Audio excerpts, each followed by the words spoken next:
Hello అందరికీ, చిట్టి మడతా కాజా ఎప్పుడైనా విన్నారా? చాలా బాగుంటుంది, కరకరలాడుతూ స్వీట్గా చాలా బాగుంటుంది.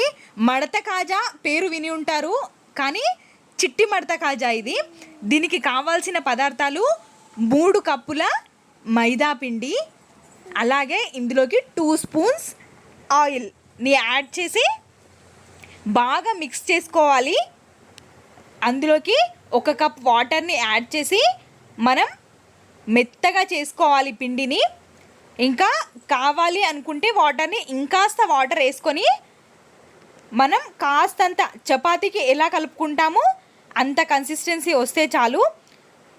కలిపి ఒక ½ అన్ అవర్ పక్కన పెట్టుకోండి. దాని తర్వాత తీసి చపాతీలాగా చేసుకొని చపాతీ పైన బియ్యం పిండిని స్ప్రెడ్ చేసుకోండి. అప్పుడే అది అతుక్కోకుండా ఉంటుంది. నేను చూయించిన విధంగా ఫోల్డ్ చేసుకొని ఇది చిన్నగా వస్తుంది. నేను 3 టైప్స్ చూయించాను మీకు. ఇంకా కార్నర్ది మాత్రం మనం సైడ్కి కొన్ని వాటర్ పెట్టుకొని వాటర్తో అతికించుకోవాలి.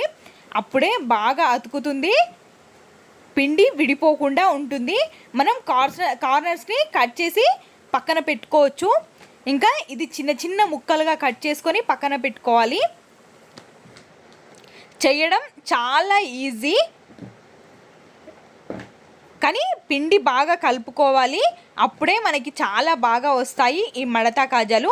ఇంకొక విధానం చూసేయండి. చపాతీ చేసుకునే విధంగా చేసుకొని కాస్త సన్నగా చేసుకోవాలి. దానిపైన బియ్యం పిండిని కాస్తంత స్ప్రెడ్ చేసి మనం ఇలా కొంచెం పెద్దగా ఫోల్డ్ చేసుకోవాలి.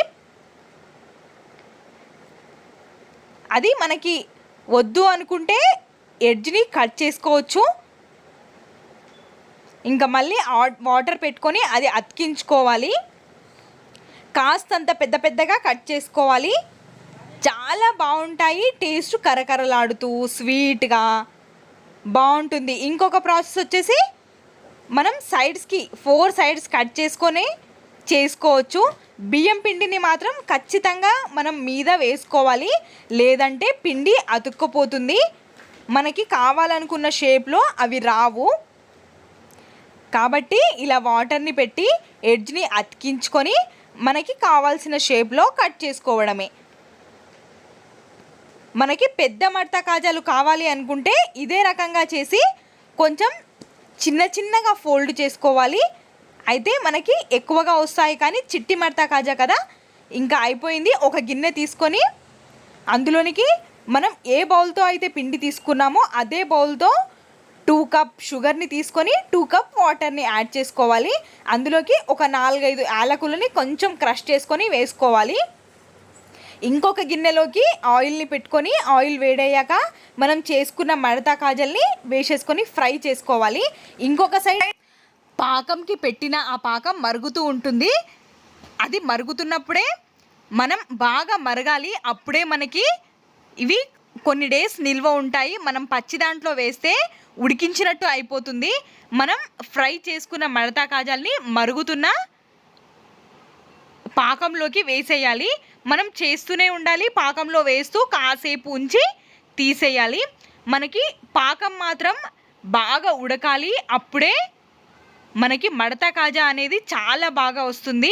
ఇది చిట్టి మడతా కాజా కదా, కొంచెం కరకరలాడుతూ స్వీట్గా చాలా బాగుంటుంది టేస్ట్. ఇలా కాసేపు పాకంలో ఉంచి తీసేయడమే. మరికొన్ని ఫ్రై చేసుకొని ఇంకా ఇందులోకి పాకంలో వేసి కాసేపు ఉంచి మళ్ళీ తీసేసుకోవడమే. ఒక సైడ్ చేసుకోవాలి, ఇంకో సైడ్ పాకంలోకి వేసుకొని తీసేసుకోవాలి. టేస్ట్ మాత్రం సూపర్ ఉంటుంది. నా వీడియోస్ మీకు నచ్చినట్టయితే లైక్, షేర్, కమెంట్ చేయడం మర్చిపోవద్దు.